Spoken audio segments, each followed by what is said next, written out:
ಈಗ goods train manager ಹುದ್ದೆ ಸುಮಾರು 194 ಹುದ್ದೆಗಳು.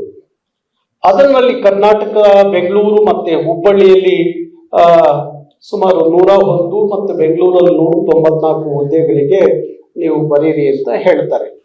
ಆದ್ರೆ ಬರೆಯೋದು ಯಾವ ಭಾಷೆಯಲ್ಲಿ ಅಂದ್ರೆ ಹಿಂದಿ, ಇಂಗ್ಲಿಷ್ನಲ್ಲಿ ಬರೀರಿ ಅಂತ. ನಮ್ಮಲ್ಲಿ ಇದು ಕೆಲಸ ಮಾಡ್ತಿದ್ದಂಥವರಿಗೆ, ರೈಲ್ವೆ ಇಲಾಖೆಯಲ್ಲೇ ಕೆಲಸ ಮಾಡ್ತಿದ್ದಂಥವರಿಗೆ ಹೆಚ್ಚುವರಿ ಬಡ್ತಿಯನ್ನ ಕೊಡುವಂಥದ್ದು ಅಂದ್ರೆ ಪ್ರಮೋಷನ್ ತಗೊಳ್ಳುವಂತ ಪರೀಕ್ಷೆ ಇದು. ಪ್ರಮೋಷನ್ ತಗೋಬೇಕಾದ್ರೆ ನಮ್ಮಲ್ಲಿ ಇವತ್ತು ರೈಲ್ವೆ ತುಂಬಾ ಜನ ಕೆಲಸ ಮಾಡ್ತಾ ಇರೋರು ಡಿ ಗ್ರೂಪ್ ಇಂದ ಪ್ರಮೋಷನ್ ಆಗಿ ಅವ್ರು ಬಂದಿರ್ತಾರೆ ಇಂಥದೊಂದು ಹುದ್ದೆಗೆ. ಅವರಿಗೆ ನೀವು ಹಿಂದಿ, ಇಂಗ್ಲಿಷ್ ನಲ್ಲಿ ಕೊಟ್ರೆ ಅವ್ರು ಯಾಕೆ ಬರೀಲಿಕ್ಕೆ ಸಾಧ್ಯ ಆಗುತ್ತೆ? ಯಾಕೆ ಪರೀಕ್ಷೆ ಬರೆಯಕ್ಕೆ ಹೆಂಗೆ ಸಾಧ್ಯ ಆಗುತ್ತೆ? ಅದಕ್ಕಾಗಿ ಅವರು ಇಲ್ಲ, ನಮಗೆ ಕನ್ನಡದಲ್ಲೇ ಬರೀಲಿಕ್ಕೆ ಅವಕಾಶ ಕೊಟ್ರೆ ಮಾತ್ರ ನಾವು ಬರೆಯೋಕೆ ಸಾಧ್ಯ ಆಗುತ್ತೆ. ಅವರು ಹಿಂದಿ, ಇಂಗ್ಲಿಷ್ ನಲ್ಲೇ ಮಾತ್ರ ಪರೀಕ್ಷೆ ಬರೀರಿ ಅಂತ ಹೇಳಿದ್ರೆ ಉತ್ತರ ಭಾರತದ ಹಿಂದಿ ಭಾಷಿಕರಿಗೆ ಅನುಕೂಲ ಆಗುತ್ತೆ, ಅವರು ಪ್ರಮೋಷನ್ ಸಿಗುತ್ತೆ. ಹಾಗಾದ್ರೆ ಕನ್ನಡದ ಮಕ್ಕಳಿಗೆ ಪ್ರಮೋಷನ್ ಬ್ಯಾಡುವ? ಕನ್ನಡದಲ್ಲಿ ಪರೀಕ್ಷೆ ಬರೆಯಕ್ಕೆ ಅವಕಾಶ ಇಲ್ವಾ?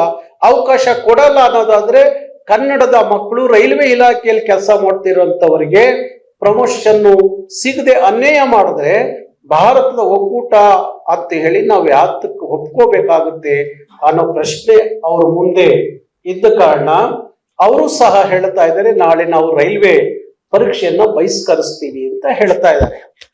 ಇವತ್ತಿನ ಮಾಧ್ಯಮದ ಪತ್ರಿಕೆಗಳಲ್ಲಿ ಕೆಲವು ಪ್ರಕಟಣೆ ಆಗಿದೆ. ನಮಗೆ ಕನ್ನಡದಲ್ಲಿ ಪರೀಕ್ಷೆ ಬರೀಲಿಕ್ಕೆ ಅವಕಾಶ ಕೊಡದೆ ಹೋದ್ರೆ ನಾವು ನಾಳೆಯ ಪರೀಕ್ಷೆಯನ್ನ ಬಹಿಷ್ಕರಿಸ್ತೀವಿ ಅಂತ ಹೇಳಿ ಅಭ್ಯರ್ಥಿಗಳು ತೀರ್ಮಾನವನ್ನ ಮಾಡಿದ್ದಾರೆ ಅಂತ ಹೇಳಿ ಗೊತ್ತಾಗಿದೆ. ಹಾಗೆ ಕರ್ನಾಟಕ ರಕ್ಷಣಾ ವೇದಿಕೆಯೂ ಸಹ, ನಾನು ಬೆಳಗ್ಗೆ ಪ್ರಹ್ಲಾದ್ ಜೋಶಿ ಅವ್ರ ಜೊತೆಲಿ ಮಾತಾಡಿದೆ. ಪ್ರಹ್ಲಾದ್ ಜೋಶಿ ಅವರು ಹೇಳಿದ್ರು, ಗುರುವಾರ ನೀವೊಂದು ನಿಯೋಗ ದೆಹಲಿಗೆ ಬನ್ನಿ ಅಂತ ಹೇಳಿ. ಗುರುವಾರ ಯುಗಾದಿ ಹಬ್ಬ ಇದ್ದ ಕಾರಣ ನಾವು ಗುರುವಾರ ಬರೋಕ್ಕಾಗೋದಿಲ್ಲ, ಬೇಕಾದ್ರೆ ನಾಳೆನೆ ಹೇಳ್ಬಿಡಿ, ಇವತ್ತು ರಾತ್ರಿ ಹೊರಟು ನಾವು ನಾಳೆ ಬೆಳಗ್ಗೆ ನಮ್ಮ ಒಂದು ನಿಯೋಗ ನಾವು ದೆಹಲಿಗೆ ಬರ್ತೀವಿ ಅಂತ ಹೇಳಿದ್ರು.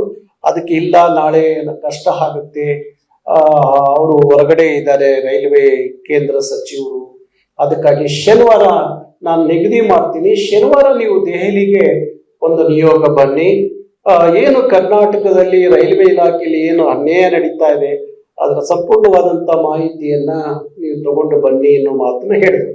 ಅದು ಶನಿವಾರ ಹೋಗೋದು ಬೇರೆ.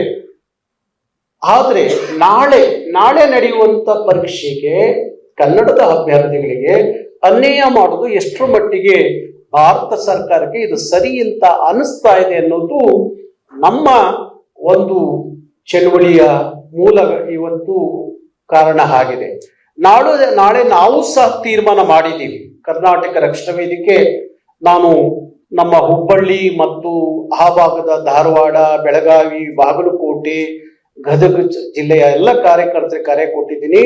ಯಾವುದೇ ಕಾರಣಕ್ಕೂ ನೀವೆಲ್ಲ ಜೈಲಿಗೆ ಹೋದ್ರೂ ಚಿಂತೆ ಇಲ್ಲ, ಹುಬ್ಬಳ್ಳಿಯಲ್ಲಿ ನಡೆಯುವ ಪರೀಕ್ಷೆ ನಡೆಯಬಾರದು ಅಂತ ಹೇಳಿ ನಾವು ನಮ್ಮ ಕಾರ್ಯಕರ್ತರಿಗೆ ಕರೆ ಕೊಟ್ಟಿದ್ದೀವಿ. ಹಾಗೆ ನಾಳೆ ಬೆಂಗಳೂರಲ್ಲೂ ಅಷ್ಟೇ, ನೀವು ಪೊಲೀಸ್ನವರು ನೋಟಿಸ್, ನಾವು ಚಳವಳಿ ಮಾಡ್ತೀವಿ ಅಂದಷ್ಟೇ ನಮ್ಮ ಪೊಲೀಸ್ನವ್ರು ನೋಟಿಸ್ ತಂದು ನಮ್ಮ ಕಚೇರಿ ಕೊಡ್ತಾರೆ. ಯಾತಕ್ಕೆ ನೋಟಿಸ್ ಕೊಡ್ತಾ ಇದ್ದೀರಿ? ಚಳುವಳಿ ನಮ್ಮ ಹಕ್ಕು. ನಮ್ಮ ಚಳುವಳಿಯನ್ನ ಹತ್ತಿಕ್ಲಿಕ್ಕೆ ನಿಮಗೆ ಯಾರು ಅಧಿಕಾರ ಕೊಟ್ಟವರು? ಪೊಲೀಸ್ ಇಲಾಖೆ. ಕನಿಷ್ಠ ಈ ಚಳುವಳಿ ಯಾತಕ್ಕಾಗಿ ನಡೀತಾ ಇದೆ? ನೀವು ತಗೊಂಡೋಗಿ ನಮ್ಮನ್ನು ತಗೊಂಡೋಗಿ ಫ್ರೀಡಂ ಪಾರ್ಕ್ ಅಲ್ಲಿ ಕೂತ್ಕೊಂಡು ಚಳುವಳಿ ಮಾಡಿ ಅಂದ್ರೆ, ಫ್ರೀಡಂ ಪಾರ್ಕ್ ಅಲ್ಲಿ ಕೂತ್ಕೊಂಡು ಚಳುವಳಿ ಮಾಡಿದ್ರೆ ಯಾರಿಗೂ ತಲುಪಲ್ಲ ನಮ್ಮ ಚಳುವಳಿ. ನಮ್ಮ ಹೋರಾಟದ ಬಿಸಿ ಯಾರಿಗೂ ಮುಟ್ಟೋದಿಲ್ಲ. ಎದುರುಗಡೆ ಇರುವಂತ ವಿಧಾನಸೌಧಕ್ಕೆ ಮುಟ್ಟಲ್ಲ ಅಂದ್ರೆ ಉತ್ತರ ಭಾರತದಿಂದ ಬಂದಂತ ಎಮ್ಮೆ ಚರ್ಮದ ಈ ಹಿಂದಿ ಅಧಿಕಾರಿಗಳಿಗೆ ಎಲ್ಲಿ ತಲುಪುತ್ತೆ ಅದು? ಅದಕ್ಕಾಗಿ ತಕ್ಷಣ ಬಂದು ನೋಟಿಸ್ ಕೊಡ್ತಾರೆ, ನೀವು ಚಳುವಳಿ ಮಾಡಬಾರ್ದು, ಮಾಡೋದಾದ್ರೆ ಫ್ರೀಡಂ ಪಾರ್ಕ್ ಅಲ್ಲಿ ಮಾಡಿ ಅಂತ.